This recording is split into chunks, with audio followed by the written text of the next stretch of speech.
اللہ نے انسان کی اصلاح کے لیے ہر دور میں اپنے نیک اور صالح انسان کو منتخب کیا تاکہ وہ انسانوں میں امن، محبت اور ایک دوسرے کا احساس پیدا کر سکیں۔ تو ویسے ہی اللہ نے اپنے نبی صالح علیہ السلام کو قوم سمود کے لیے نبی بنا کے بھیجا، لیکن افسوس جیسے ہی اللہ کے نبی قوم سمود کو اللہ کے دین کی طرف بلانے لگے تو وہ ہنس ہنس کے مذاق اڑاتے رہے اور کہنے لگے، اے صالح، اگر تو واقعی اللہ کا نبی ہے تو اس پہاڑ سے اونٹنی نکال کے دکھا جو اس پورے شہر کو دودھ پلائے۔ تو بس جیسے ہی یہ سنا گیا، اللہ کے نبی صالح علیہ السلام نے ہاتھوں کو بلند کیا اور اللہ کی دربار میں دعا کی کہ اے اللہ، شاید یہ لوگ تیرے اس معجزے کو دیکھ کے ایمان لے آئے۔ میرے اللہ، ان لوگوں کو پہاڑ سے اونٹنی نکال کے دکھا۔ جیسے ہی اللہ کے نبی نے یہ دعا کی تو پہاڑ کو چیر کے ایک اونٹنی اپنے بچے کے ساتھ ان لوگوں کے سامنے کھڑی ہو گئی۔ پوری قوم حیران ہو گئی اور اللہ کے نبی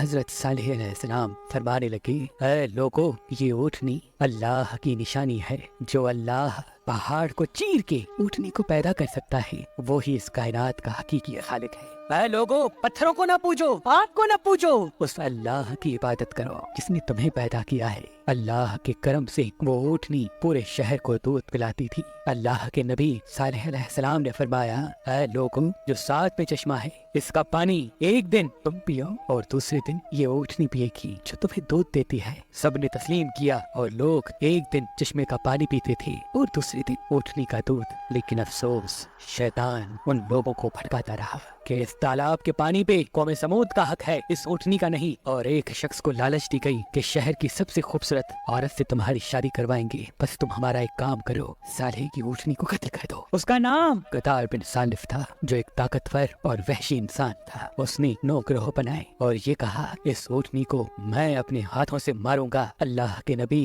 حضرت صالح علیہ السلام پوری قوم کو سمجھاتے رہے، اللہ سے ڈرو، یہ اونٹنی اللہ کی نشانی ہے، ایک دوسرے کا احساس کرو، ہوس، لالچ اور نفسانی خواہشات سے مبرہ ہو کے دوسرے کے لیے جینا سیکھو۔ لیکن افسوس، وہ سب ان باتوں کو مذاق سمجھتے تھے۔ بالآخر ایک دن قطار بن سالف نے اللہ کی نشانی اس اونٹنی کے چاروں پاؤں بے دردی سے کاٹ دیے اور پورا شہر تماشا دیکھتا رہا اور بڑے ہی بے رحمانہ طریقے سے اس اونٹنی کو مار دیا۔ پورا شہر خوشیاں منانے لگا کہ ہم نے صالح کے اللہ کی اونٹنی کو مار دیا، اور سب کہنے لگے، اے صالح، اگر تیرا اللہ واقعی سچا ہے تو کہہ دے ہم پہ عذاب لائے۔ تو بس اللہ کے نبی صالح علیہ السلام نے فرمایا، 3 دن میں اللہ کا عذاب آنے والا ہے، اور جو پتھروں کے گھر تم بنا کے رہتے ہو وہی گھر تم پہ گریں گے اور تم فنار ہو جاؤ گے۔ سب ہنستے رہے، مذاق اڑاتے رہے، اور ان میں سے 9 لوگ یہ سازش بنانے لگے کہ صالح اور اس کے خاندان کو قتل کر دیتے ہیں۔ بس جیسے ہی وہ اللہ کے نبی کو قتل کرنے کے لیے گئے تو آسمان سے ایک پتھر ان لوگوں پہ آ گرا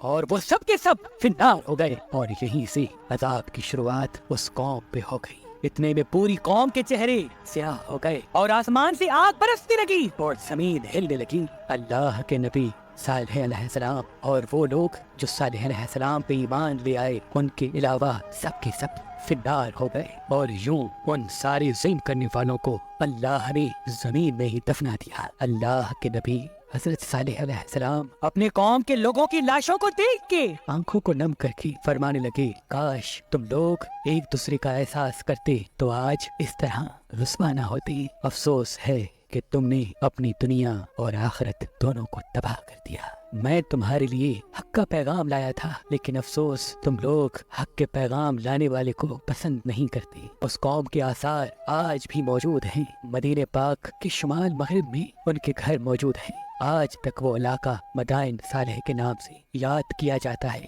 پھر آپ ایمان لانے والوں کے ساتھ فلسطین کے علاقے رملہ میں آ کے رہنے لگے اور باقی کی زندگی وہیں گزاری، اور وہیں سے آپ نے دارالفنا سے دارالبقاء کی طرف کوچ کر لیا۔ سلام ہو اللہ کا پیغام عام کرنے والے اللہ کے نبی حضرت صالح علیہ السلام پر۔ حضرت صالح علیہ السلام